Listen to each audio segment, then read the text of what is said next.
All right, and we are back here on the GSMC Football Podcast. And for the second part of the show, we are going to talk about the Packers and their win over the 49ers. And yeah, this was an ugly one. And before the game before the game yesterday, when I finished up my show on Friday, I was under the assumption that Brock Purdy was going to play because the 49ers didn't. It didn't seem like his shoulder injury was that serious, and it didn't seem like it was going to keep him out. But he did leave Thursday's practice early, and he had an MRI on the shoulder. Now, it was encouraging. It doesn't seem like it's going to be a long-term thing. But then Friday comes around, and yeah, Brock Purdy got ruled out. It was more serious than we thought, at least for this week, just this week. Yeah, Brandon Allen ended up getting the start, and once I saw that, I was like, well, there goes their chances of winning this game, and I flipped right to the Packers. And especially with no Nick Bosa either. There was no Nick Bosa, and the Packers just had their way with the Niners. The Niners just could not get anything going. The George Kittle touchdown to make it 17-7 at one point, at least maybe provided just a little bit of hope. Like, okay, maybe they could keep it close, but that was really it. Brandon Allen got thrown into a tough spot. This kind of gave me the vibes of the 2022 NFC Championship game when Brock Purdy got hurt early on. The Niners just had no chance. And, this could have been even worse because Christian Watson, he had a touchdown and he ended up dropping it. He wasn't in the end zone for it, but he would have caught it and he would have ran into the end zone, and the score would have been even worse than what it is here. But the Packers just, like I said, they had their way. They got to Brandon Allen. Jordan Love did not turn the ball over, although he should have at some points. There was some dropped interceptions by the Niners defense. And, also Deebo Samuel had a rough game. Because, the Xavier McKinney, another guy that the Giants decided to let go, he just continues to impress. Another interception went right through Deebo's hands. Deebo had a couple of, misplays on some passes that were thrown to him. And he has not had a good year. The Niners have not had a good year. Between injuries and just guys underperforming, it's been a mess. And that's kind of what happens with, coming off of a Super Bowl loss, is your team is not the same the following season. And right now the Niners are going through it. And also, just like last week, the penalties. How many flags were in this game? It was constant. It's just, and on top of that, you got Christian McCaffrey, who just doesn't look right at the moment. It's only his third game back. So you hope that maybe, as we continue on here, he gets it going. But, the Packers shut him down. And also, going back to the penalties, Deebo Samuel has this big kick return, right? That ends up getting called back. That would have set the Niners up. I think inside the 20, inside the 25. And that gets called back. They just could not get it. And Kyle Shanahan was ticked off by the amount of penalties. But Niners fans definitely are pointing fingers at him. I know that. By how this team looks. Could this have been the game that the wheels have fallen off finally? I don't want to flip-flop in 1 week because I keep saying that the Niners are going to make a run, but and I said it's hard for me to see them not make the playoffs, but it's just they're not showing me anything. Now yesterday, when Brock Purdy gets rolled out, I'm like, yeah, they're not going to win this game with the backup quarterback, and especially with Nick Bosa being out. Look at the Niners defense. Got gashed by Josh Jacobs. Josh Jacobs, another guy, incredible performance yesterday. 3 touchdowns, had over 100 yards rushing. What a pickup by the Packers. They've been kind of running the offense through him as of late as well. He's been doing good. Could this, be the game that the Packers really, build off of and hit their stride as well? We'll see. Last week, how about the Bears though? They beat the Bears last week. They blocked a potential game-winning field goal, and then the Bears, they come back against the Vikings, and they lose in overtime. I mean, at least letting go of Shane Waldron, it looks like that has kind of paid off because the offenses look better. Caleb Williams has looked better. So, but yeah, I mean, the Packers have won these last two games, and you still got the Lions and the Vikings again. You got the Bears one more time. They're going to make the playoffs. I do want to see a little bit more out of Jordan Love, but this team is going to make the playoffs. And they're going to be dangerous.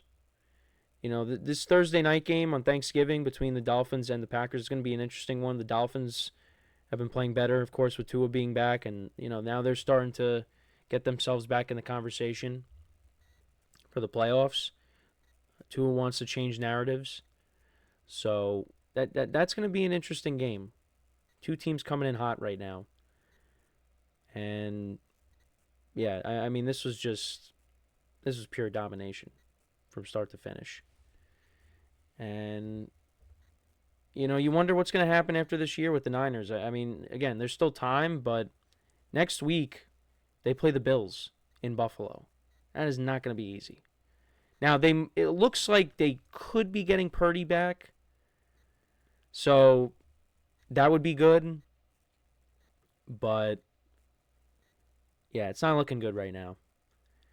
So, the Packers, they went right down the field on their first drive. They scored points on their first 3 drives of the game. They went 12 plays, 67 yards, and that led to Jordan Love connecting with Tucker Kraft for an 11-yard touchdown.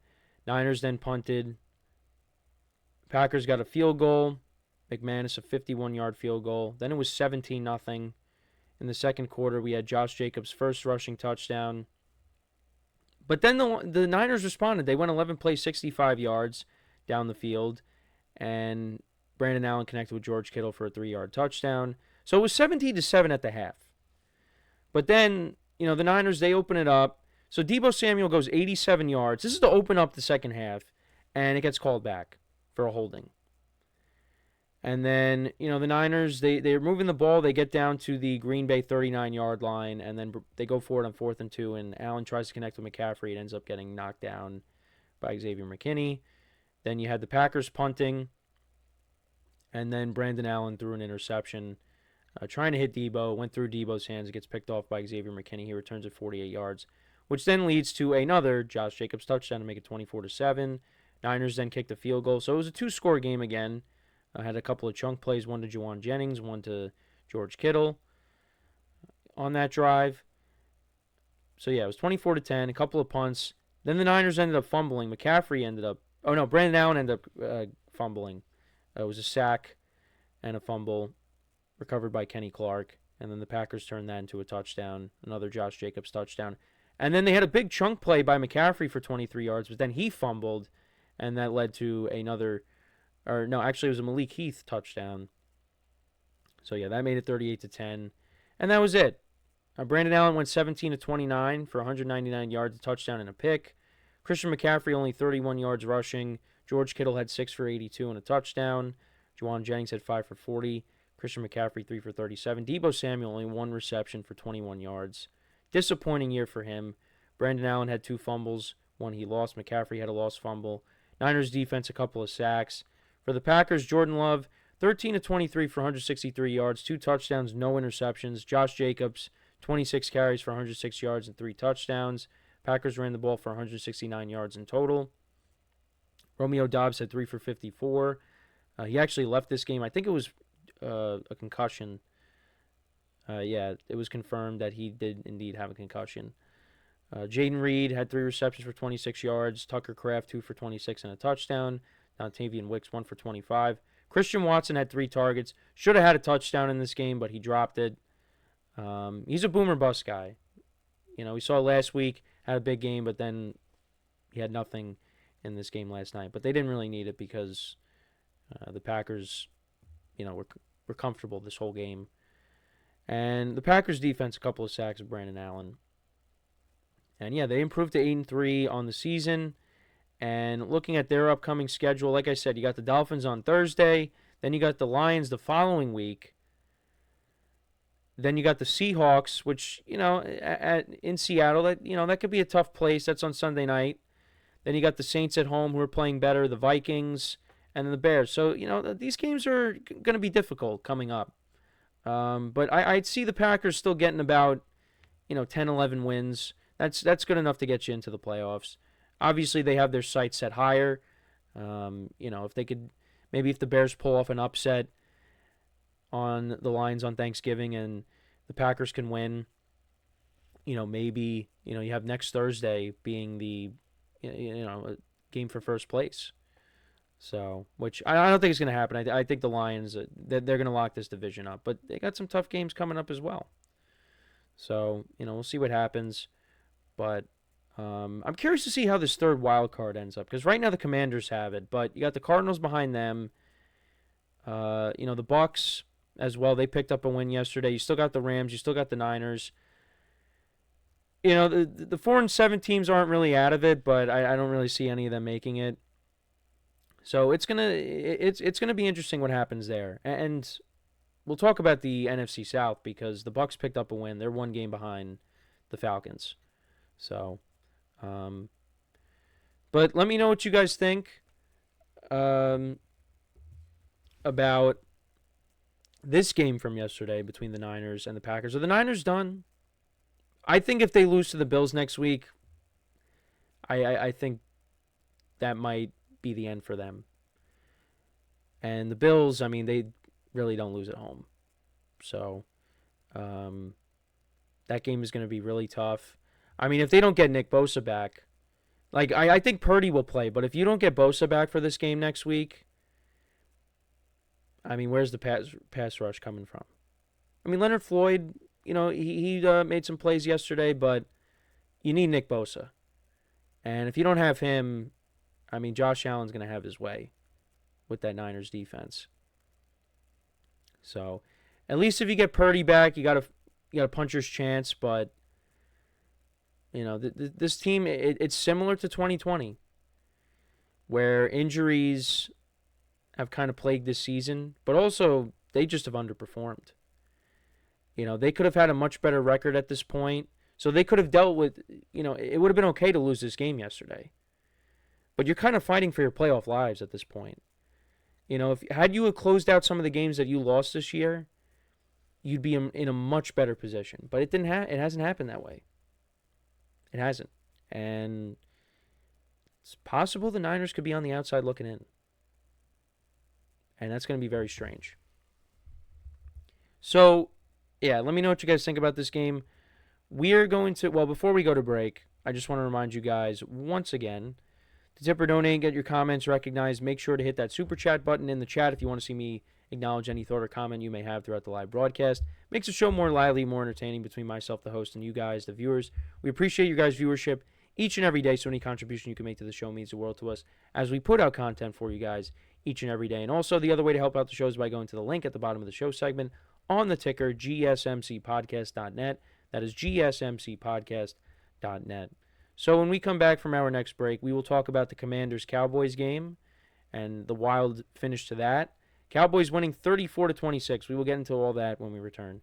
So with that being said, stick around, and we'll be right back here on the GSMC Football Podcast.